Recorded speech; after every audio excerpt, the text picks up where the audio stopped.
Hey,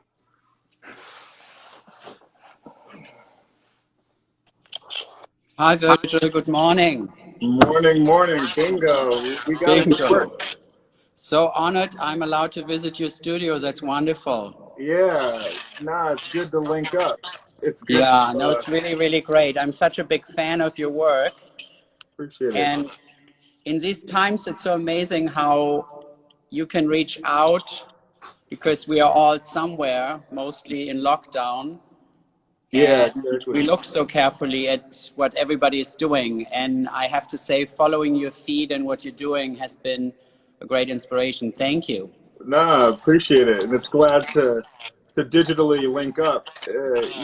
Even in these crazy times, it's still cool to be able to connect and bridge the gap. Yeah, no, wonderful. Where are you right now? Where exactly are you? Right, I'm right outside Chicago. Chicago is where I live. This is where my studio is. This is where I sort of put in work in between Paris. Usually I'm back and forth. I have a place in Paris and here. Oh, wow. This looks like a virtual background, but it's actually not a virtual background. I'm in a warehouse in downtown Los Angeles, Gotcha. and I moved in like just briefly before the lockdown, and it's quite empty, but it's great to have some space. Yeah. It's It looks wonderful to hear that you are in your studio. Can you work in these times? Are you recording these special times, Virgil? yeah, every day I'm in between all my disciplines. I don't really work within one sort of zone. So, I'll start the day probably working on fashion. Oh, amazing. I think fashion is always, a part of my big process, and that time zone starts, in Europe between LA and between Paris. So, those studios, those factories are reopening. But at the same time, I have a few exhibitions that are planned that were planned for this fall, this summer, that are now pushed back. So one was the ICA in Boston. I have Yeah. like a semi retrospective of work plus new work show called Figures of Speech that was in Chicago at the MCA, then moved to Atlanta. It was meant to open up at the ICA in Boston, probably this month. That's getting pushed back, and then there was supposed to be Brooklyn Museum. So, as I imagine, the schedules for everyone have been shaken up. So, Yeah, but what a success this exhibition is. What a success.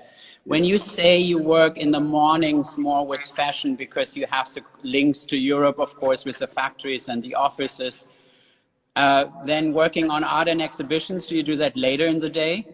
Yeah, like you can see if I can flip this around. Oh, yeah, that would be amazing. You know, like Oh, so cool. there's exhibition work happening here, like that gets, it's like ever present. How do I represent my work in a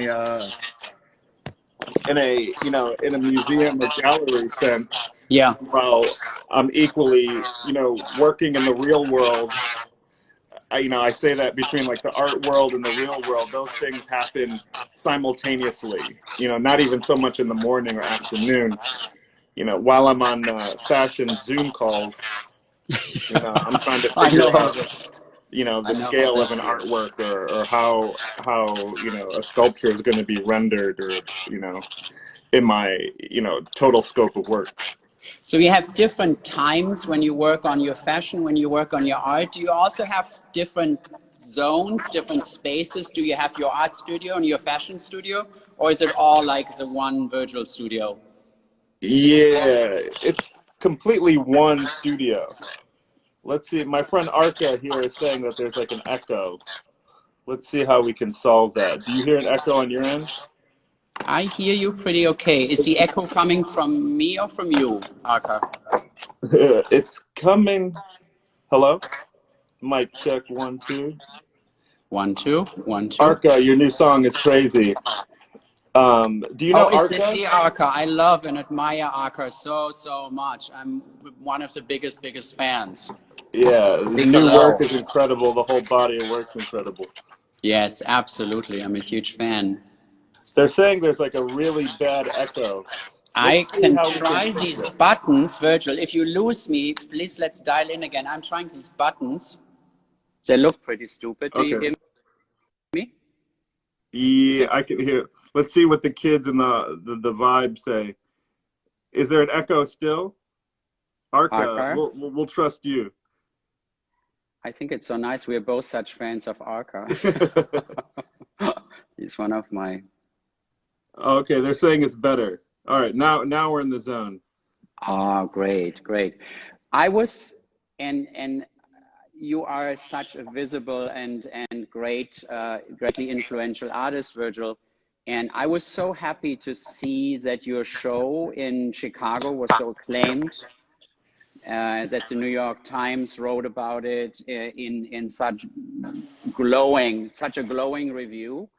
I have, as a curator, I work as a curator for 30 years. I've always wanted to integrate fashion and music and popular culture, all of these things into the museum canon. But I think you being an artist, you really pulled that, you really did it in Chicago. And perhaps it is because my suspicion is that it's not an exhibition about you, it's an exhibition by you in a way. So you work with Michael Darling, the curator there. Yeah. How was it for you to go into a museum and make an exhibition, design an exhibition?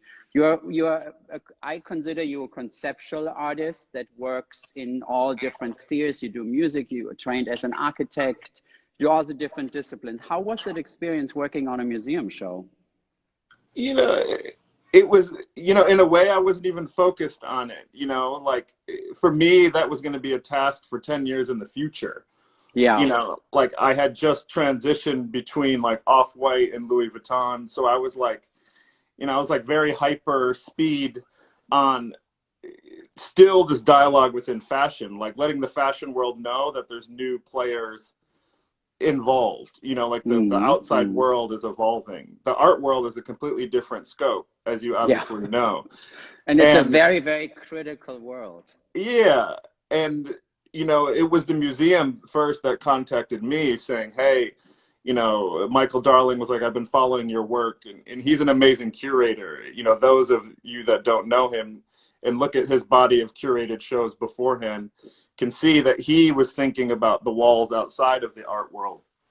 Yeah, he's And one of the best. Yeah, absolutely. yeah, and so he had approached me, and this was like a 3-year process of building that show, Figures of Speech. But long story short, the reason why that exhibition is important, it's equally obviously, my role, but it's a community.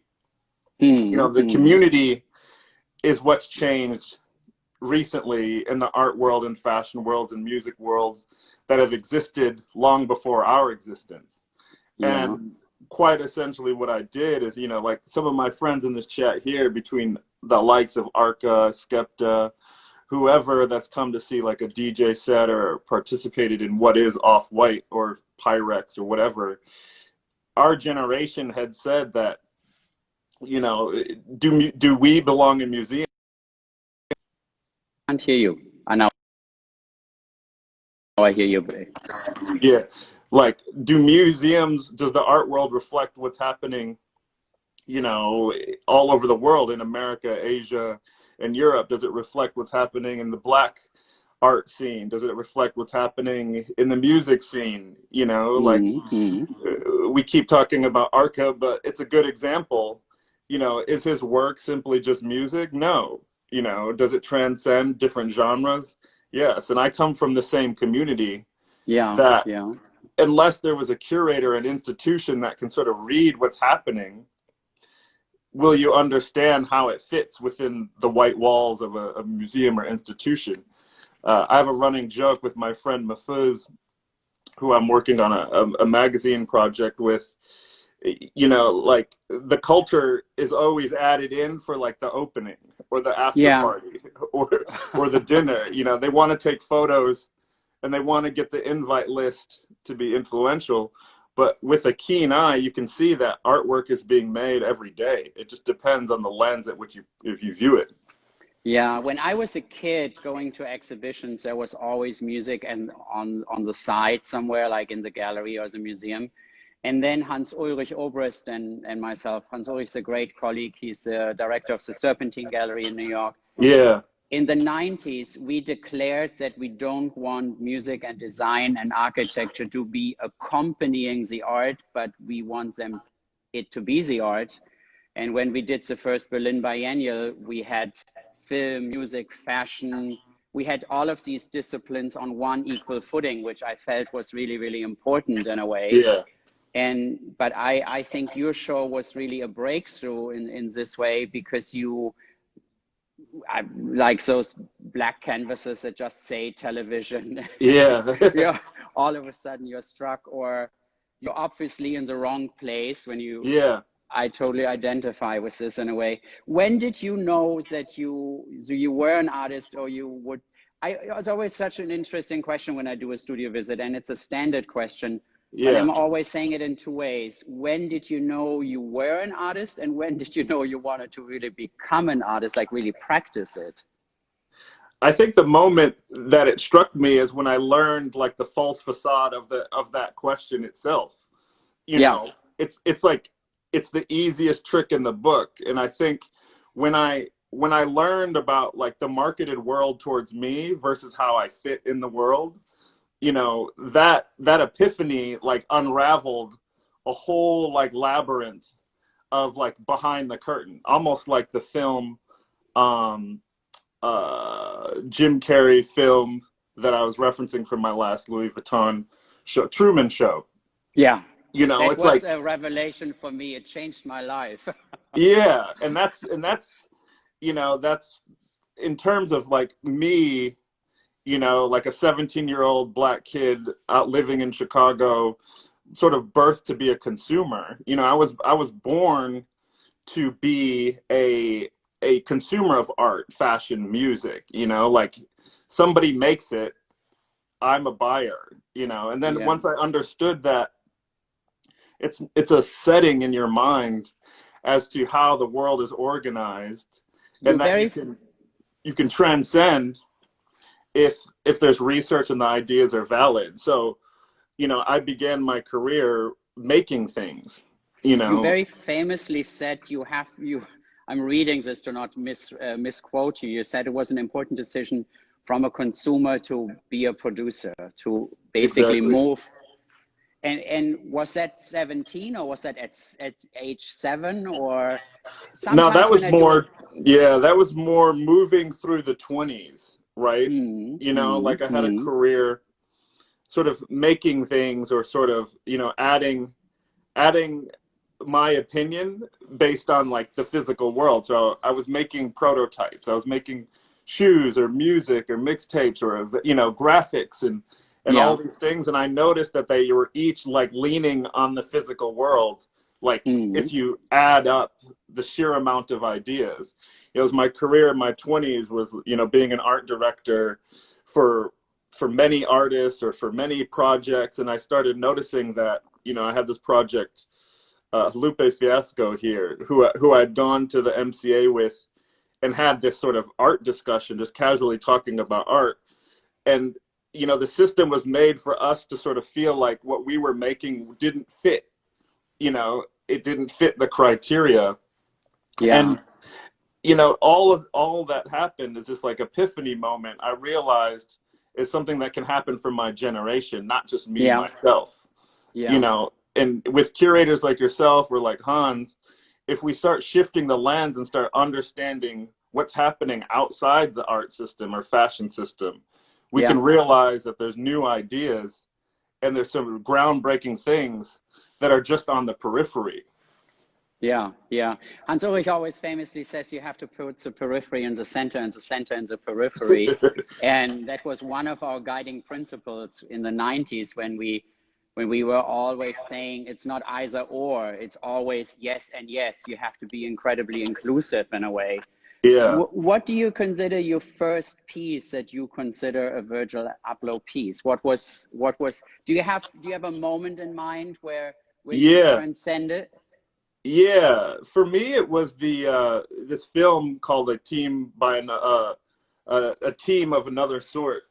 It was Pyrex Vision. It was like, it's probably like a 12-minute film that I made downtown New York, categorizing and encapsulating this moment where what was called streetwear was not like, just a form of fashion. It was these kids from Harlem that had Yeah. come downtown and were shaking up everything, not only just fashion.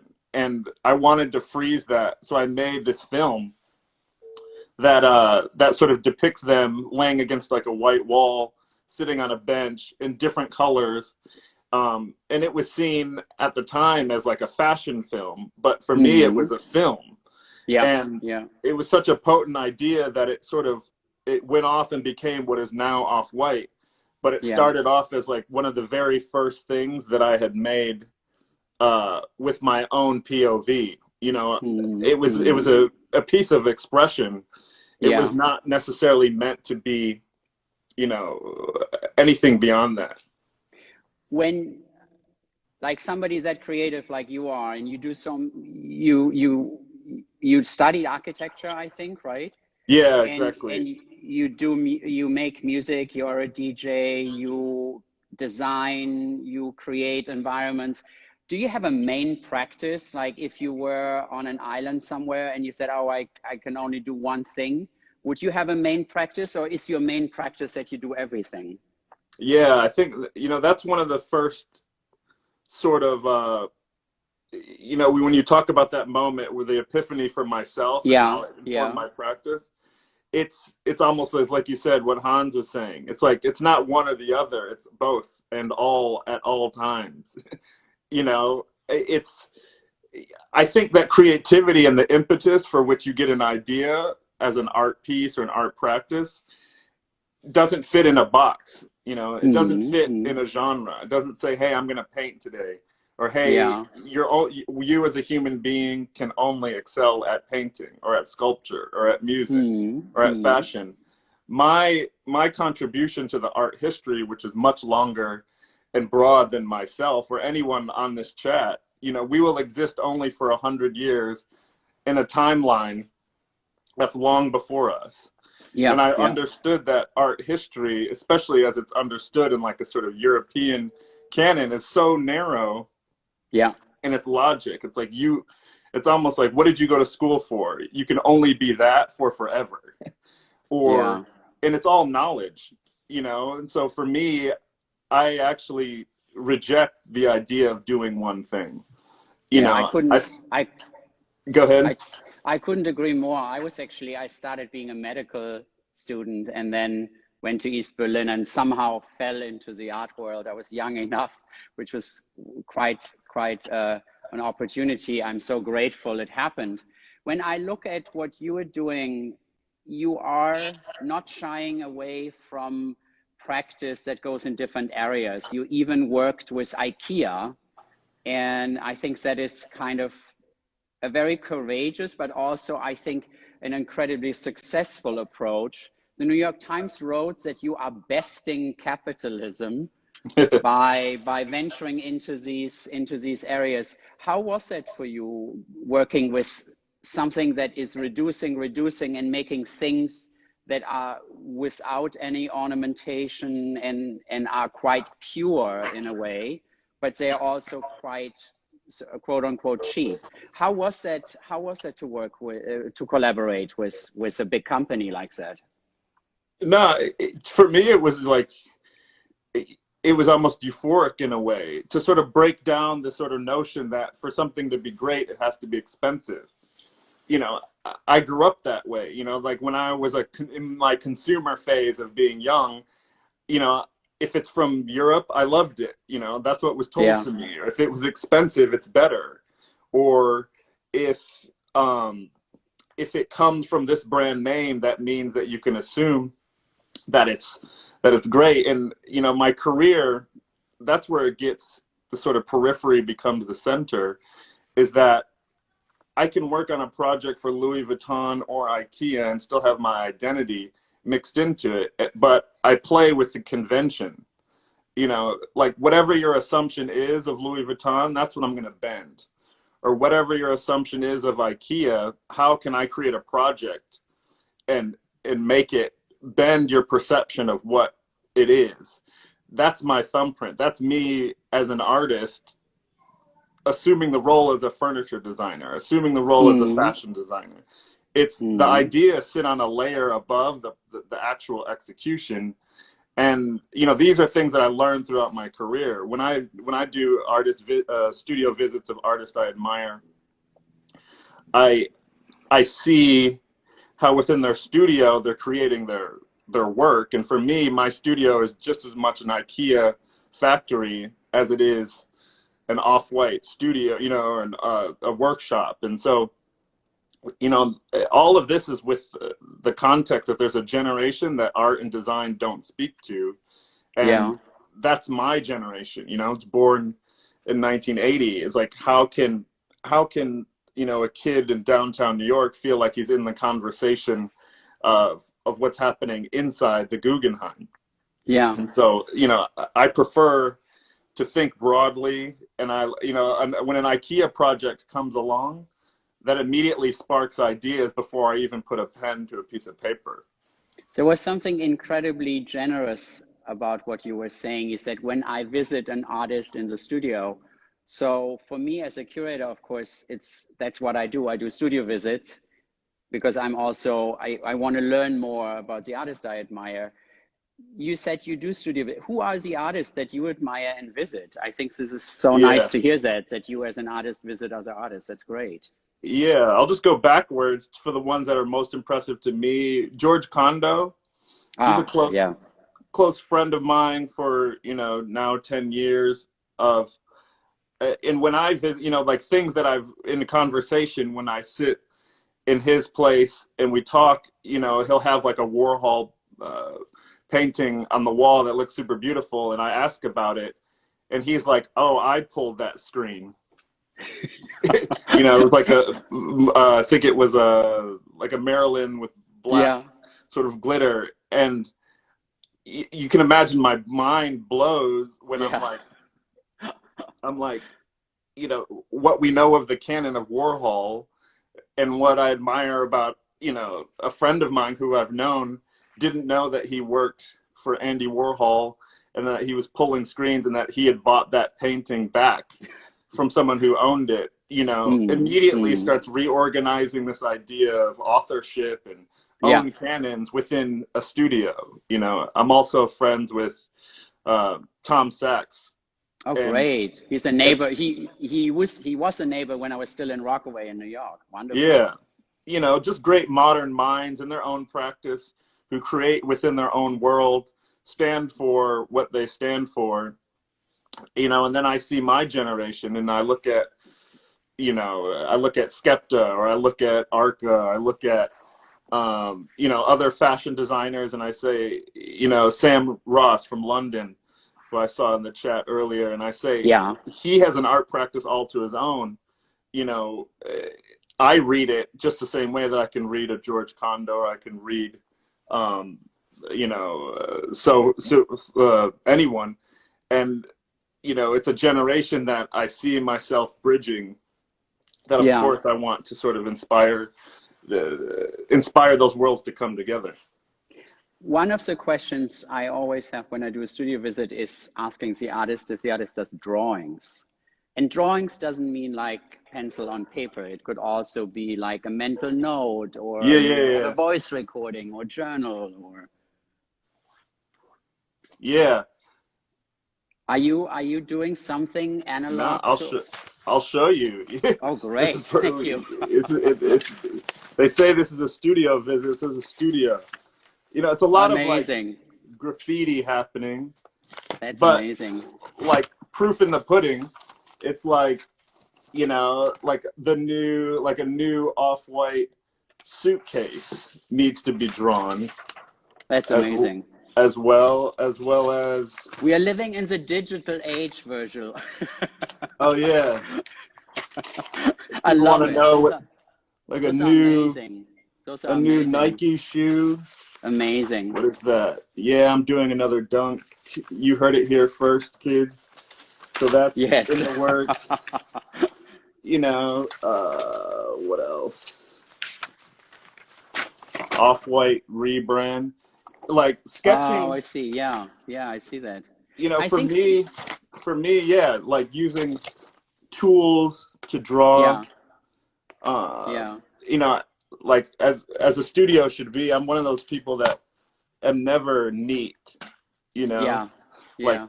I like the mess. Oh yeah. Yeah. I Here's was once a in a new shoe that I studio. can't show anyone, but Oh, that's great. We didn't see it. it's got No, to I make it was once in fast. a studio with an artist and I said, do you paint these paintings horizontally, like on the floor, or vertically on the wall? And he said, Klaus, there's a footprint on it. Of course it's on the floor. So so I like the messiness very much. When you do, like when you work with music and you work with architecture, is there a similar thought process where you have mental notes when you have an idea to record it or write it down, or? Yeah, my iPhone notes is like a third full of 30 years worth of ideas. Wow, incredible, You know, incredible. it's like every every mental note is like logged in an iPhone note chat or a Wow. sketch. My When, full like all of my studio knows I work on WhatsApp pretty much like 24 hours a day. oh, wow. Messages just go out. I hope the internet in your iPhone is safe. That should be a book. That should be Yeah, a huge book. I know that it's Chicago is a book to try to capture this, and this is part of why this book is so great, because you can't put all of this in an exhibition, but this is really yeah. fantastic. I wanted to ask you, what are you excited about right now? What are you working on right now in all the different areas that you are thinking about and creative in? Right now, I don't know. I would say that um, in a way, fashion is like the dial has like dialed down a lot for Yeah, me as like a yeah, primary focus. I think, you know, my generation, especially like kids coming from like our entry point being fashion, you yeah, know, I think if we pick our heads up, we've sort of conquered that yeah, mission. yeah, You know, there was a time where fashion wasn't like in taking our ideas or our premise. And I think if we look at it, the conversation of art history, contemporary art, hmm, how does our generation manifest itself in the canon of art, you know, because it must yeah, be respected. I think that is a exciting goal, especially coming off of this sort of global quarantine. Like, yeah, how can these ideas and works be put in a higher level context, not just simply, uh, you know, looking at everything as like, you know, niche, but more hmm, so as like broad. yeah. That's amazing. So I'm so much looking forward. I hope we can travel again. So your show is going to Boston, to the ICA, and then to the Brooklyn Museum, right? Yeah, exactly. Wow, I'm so excited to hopefully be able to travel and see it. Yeah, no, I'm Virgil, excited for it too. thank you so I got much more for such questions. a, Now we're going to turn yes, the camera please. back Yes, around on you. Like, yes, I please. hate doing talks unless they're valuable to the people listening. Yes, yes, So this is going to be the reverse studio visit. yes. Um, First thing I want to know is a little bit, tell me about you and Hans in the 90s and what was art, the as you guys were seeing it, what was it recording of the time? So Hans Ulrich and I met actually on a night train, 1991 or 93, I can't remember, but it was a Venice biennial. And you would take trains in Europe, and he would already have a lot of bags and books and notes and whatever. And I was already more a person who needed some sleep. So I was in a night train, had locked the compartment with my belt, and then in Austria, in Innsbruck, somebody knocked at the door and said, like, I have to be in here, I have to work. So we literally met on a train. He put all his notes and books out, and then when we slowly went like down the Alps towards Venice, we started talking and we realized we're both completely kind of into contemporary art, and we had visited the same artist, and so a complete chance encounter, Yeah. driven by curiosity and openness. And so what was it in the 90s? I think the 90s came out of the 80s, having been so much about painting and neo-expressionist painting and a big success in the art markets and a certain crash. And I think we in the 90s looked very much into the 60s and 70s, the civil liberties movements. We looked into the arrival of the video camera into daily studio practice. We looked at conceptual art. We looked at the disciplines being more together. I think that was very important for us. Yeah. And one of the first big shows we did together was a Berlin biennial, where we really had film and literature and fashion. We invited Bless, for example. I don't know if you're aware of Yeah, I the love collective. Bless. Yeah, We I love. invited them. It's one of my favorite. Yeah, same here. I'm such a big fan. So for us, it was trying to include more and more. And I think for us, it's important to make a differentiation between what the art and the history of art and the art world is and what the art market is. Yeah. For many, many years, I didn't go to art fairs because I felt that was not what I was doing. I'm doing something else. I rather follow the artist and see where creativity leads us than think about prices and galleries. Over the years, of course, I learned artists have to sustain their studios and their careers. So, but I think in the 90s, it was very much a time of exploration and openness. Yeah. I remember Olaf Eliasson and I, we were like flat on the ground at an old abandoned building in Berlin. And we are looking into this cupola, this dome, which was an old postal palace office, something huge. And then he had the idea to do this beautiful fan pendulum. It's still a very, very important work. It's now owned by the Museum of Modern Art. And I was just there when he had this idea. So we were really pushing the envelope. And I feel the 90s were a moment where so much exploration was possible. It feels a little bit like now, in a way, I would say. Yeah, what, like, in the 90s, because for you, does it mean, like, what do you think about contemporary art today? Like, artists that are, like, popping up on your radar from a curator standpoint, what are things that you find striking? And then the part B of the question are, what are narratives that you're tired of? I start with the part A. So I am, when I moved from New York to LA, I was chief curator at large at MoMA's Museum of Modern Art and director of MoMA PS1 when I was in New York. And I did exhibitions. When I moved to work there too. Oh, that's super important. Thank you. When I moved here, I'm now director, I'm not curator. I'm not working as a curator. So I think studio visits are one of the few things where I couldn't live without. I really need that direct talk with artists and exchange. When you and I were texting on Instagram, you said conversations are so precious. They're so essential, in quotes. Yeah. I remember that was such a bonding experience. So I do studio visits, and I just give 2 examples. Or 3 examples. So I'm intrigued by a person, like an artist like Annika Yi, who is like her own scientist. She knows about biochemistry and medicine and genetics. And I do a studio visit with her, and she says, Klaus, your DNA has virus DNA, and the virus DNA is part of your DNA, and we're all gonna mix. Yeah. I'm very optimistic for life, but not perhaps for humans. I was like, wow. shocked and impressed at the same time.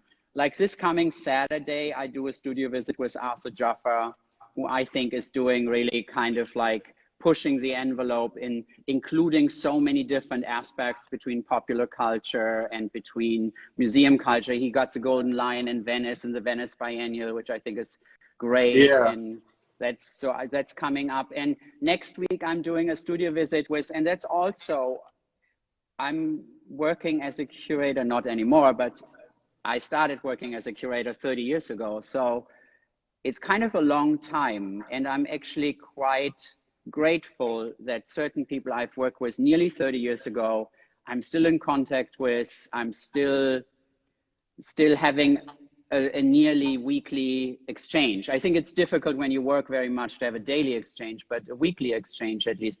And next week I'm touching base with Olafur Eliasson, who I think is really, really important because he puts climate change and ecology as really a main topic. I grew up without art. I'm not coming from an art family, and I'm a curator because I had a primary school teacher who at the same time when he was my teacher, he studied with Joseph Beuys, and Joseph Beuys always said art has to be political, art has to be performative, and art has to be ecological. So for me, somebody like Olafur in my own generation is very important because I think he puts relevant content like ecology right in the center of his work. And I couldn't read his work without that. So the Weather Project at the Tate, or that he photographed all the like more than 30 glaciers in Iceland in the mid-90s, and then he photographed them again now. And of course, you can imagine the difference, right? What do you feel are trite sort of topics that you're coming across in temporary art, like concepts or premises that you think are a little bit overrun? The part B. The part B of the discussion is that I think I made a decision very early on that as a curator, I have to be supportive and positive. So I think curiosity is the main motivation for me. When you are a medical student, when I remember I was very early on a medical student, we had to learn like all the bones and the muscles and the nerves. And then we were tested like, oh, what is this nerve called? And it felt you're learning like an encyclopedia or you're learning an atlas by heart. Yeah. You had to know everything. But it felt it had an ending. It felt you could read that book and then you had read the book and you had memorized everything. Whereas at the same time, I was running as a student intern, I was running an artist studio complex in Berlin, which is now the Berlin Biennial and KW. It's still there, but I was only 23. I learned that while I was studying all these details in medical school, all my friends who were artists in the studio complex had invented a whole new world. Yeah. So I could never reach an ending. I could never reach an ending of that medicine book because the artists are always creating new things. So I decided I have to focus on what intrigues me and what moves me.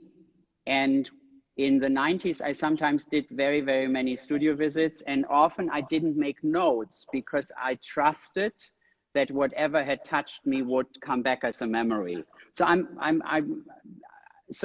not so obsessed with what I'm not interested anymore by what moves me.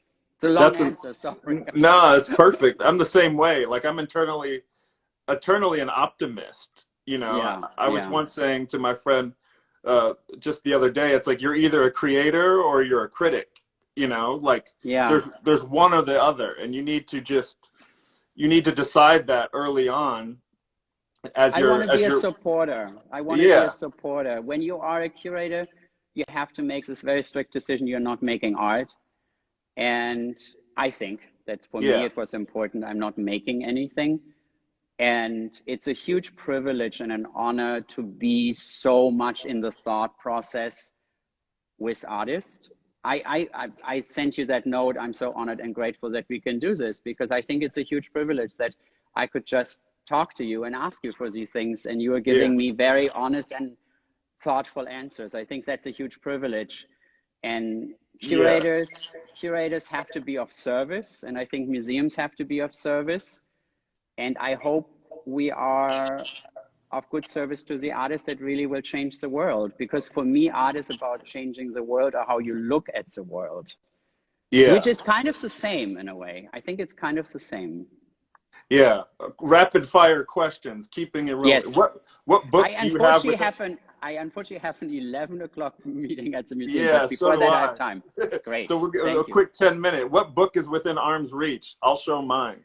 Do you have any or your closest one?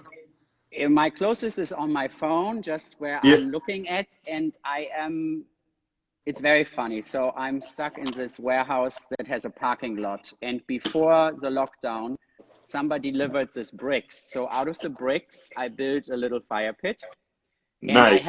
I have this boom box that plays audiobooks.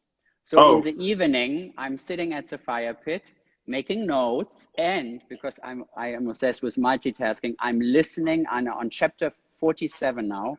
I'm listening to the book's Sacred Economics, and it's fantastic. incredible. I just got this in the mail. Oh, Bernadette beautiful. Corporation. Oh, big fan. Yeah, amazing. Yeah. Excellent, excellent quote on the back. It says, if some fool wants to impair himself, that's their own business. Great, culturally relevant art Yes, yes. crew. What else? I think as we ramp down, you know, again, like making this conversation, what I'm glad is that people who are following me that don't get like the deeper level ideas and understand that in the art world, there is, you know, beacons like yourself that are Oh, sort thank of you. Thank looking you.